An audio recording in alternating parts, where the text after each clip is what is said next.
Can you tell me the story about pumping iron you? Yeah, it's like when I got out there, I walked out there and there was Mike Menser, and there was Arnold and the guys. I walked in the Gold's Gym for the first time in my life. It was like, oh my God, I've been seeing this place in my mind, dreaming about it, and there I was. And there's Butler, and there's Robbie, there's Arnold, there's Franco, there's Frank Zane, Ed Corney. It was just all the guys, Mike Katz, Ken Waller, just all the guys. And of course they introduced themselves.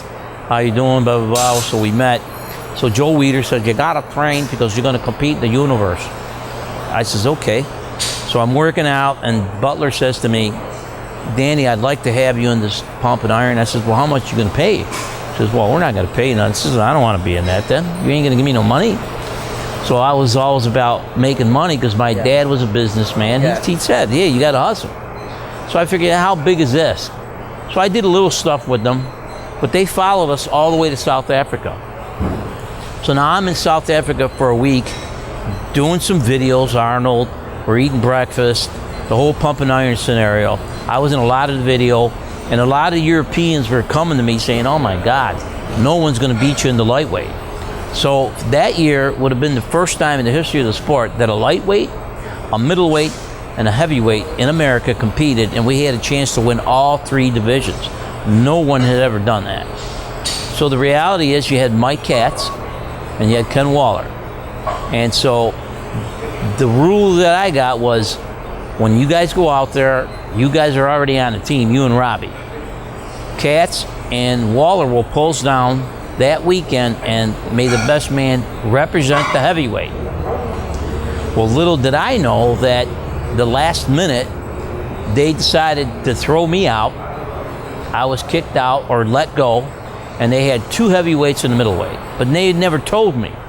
So the morning of the show, I'm eating breakfast, and I go to get on the bus, and they said, we got some bad news for you. What's up? Well, you're not gonna compete. I said, are you out of your mind? What do you mean I'm not gonna compete? What happened? What did I do? And he said, nothing. We're gonna use two heavyweights and a lightweight. So of course, I went to Ben Weider, and they had to drag me out because I was ready to choke him. And he says, it's out of my hands. You know, I said, how could it be out of your hands? You're the boss. Yeah.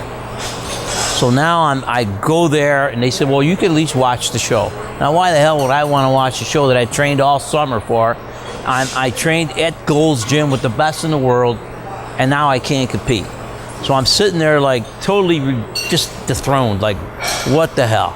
And all of a sudden Oscar State, who was the head of all of Europe, he was a short guy like me, and he was an Englishman. He said, Donnie, why are you not competing here today? I said, America don't want me. He said, what?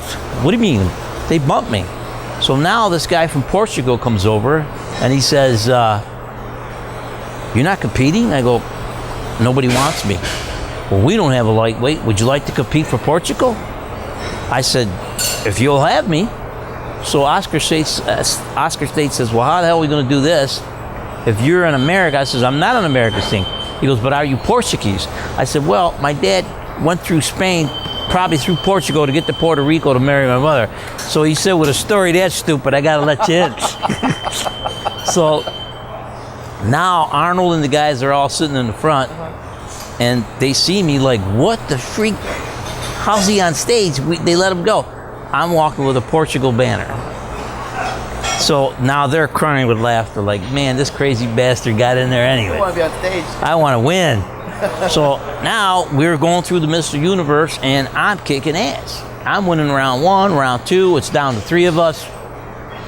I firmly believe that they picked me to be Mr. Universe. And at the time they were ready to crown my ass, there was a protest. Belgium and somebody else protested, and I was kicked out again because they were protesting because I couldn't be on Portugal's team. But they knew I had won the show. In my heart, I won the show.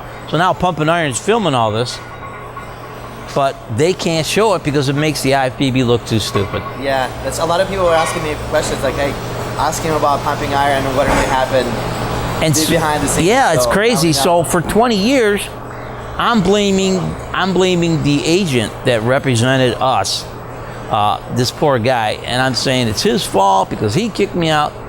And it wasn't until years later where somebody said, well, it might have been, we don't know for sure, but we think it was somebody involved with pumping iron that wanted those two heavyweights in. And they're the ones that did it. So I never knew. I don't exactly know. That was just what was told to me.